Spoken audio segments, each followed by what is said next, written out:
Pentru că toți suntem la cadouri, sunt sigur că Nicu Constant o să se bucure tare mult. Am fost inspirat să mă duc la Intercont ca să discut. Pentru domnul ambasador ai vrut să am dat, domnule ambasador, i-am dat și doresc să-i dau și Getica. Unul este pentru tine, care ți l-am promis de mult. În sfârșit. Și un Getica pentru domnul ambasador. Deci, Getica astea nu că nu s-au vândut sau că face promovare.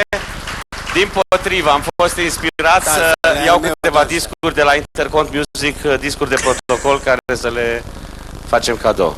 Măi, Țăndărică, eu știam că tu știi carte, mă, n-ai scris nimic. Da, mă rog. Ți-l scriu.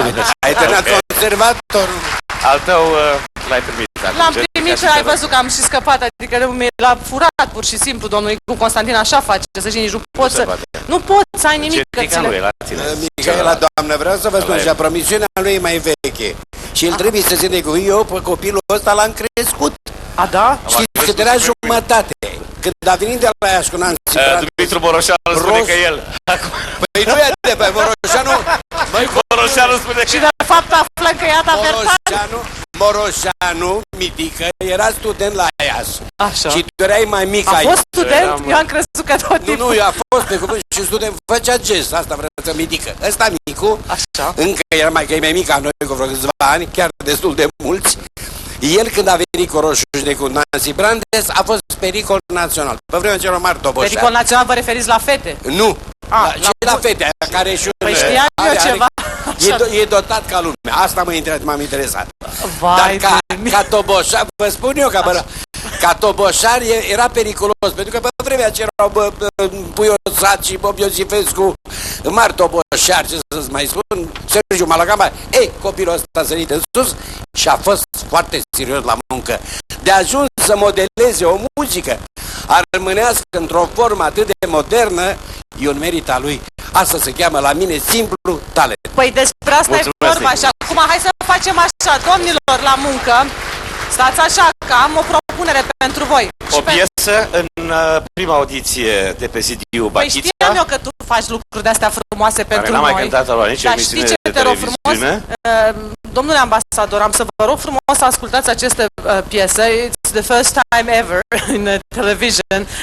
E o prima audiție a lui Ovidiu Lipan Țăndărică, Stelu Enache și vreau să vă spun, pentru serioasă. că știți bine, Trandafirlu este o baladă. Cum știți că este o piesă care se cântă rar.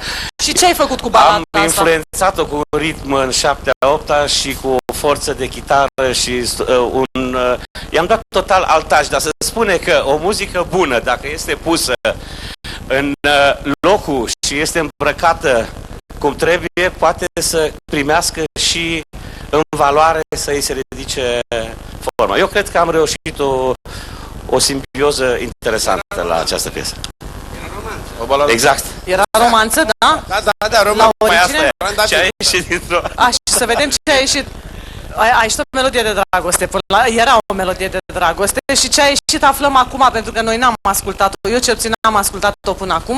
Așa că... Vreau să-ți spun că inițierea în cultura muzicală armânească mi-a făcut-o Stelu.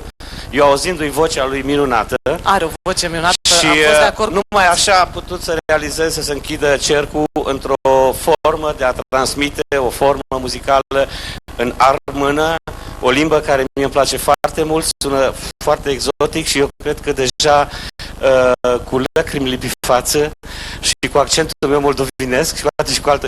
Noi suntem singurii care înțelegem armână.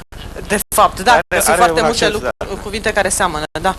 Ce să facem? Și noi suntem așa, ne aflăm și noi pe aici, Ovidiu, suntem înconjurați, uite de ce e în jurul nostru, dar de nimic, ne descurcăm și sper să vă placă melodia asta, prima audiție, ceea ce mi se pare minunat din partea voastră, vă mulțumim frumos.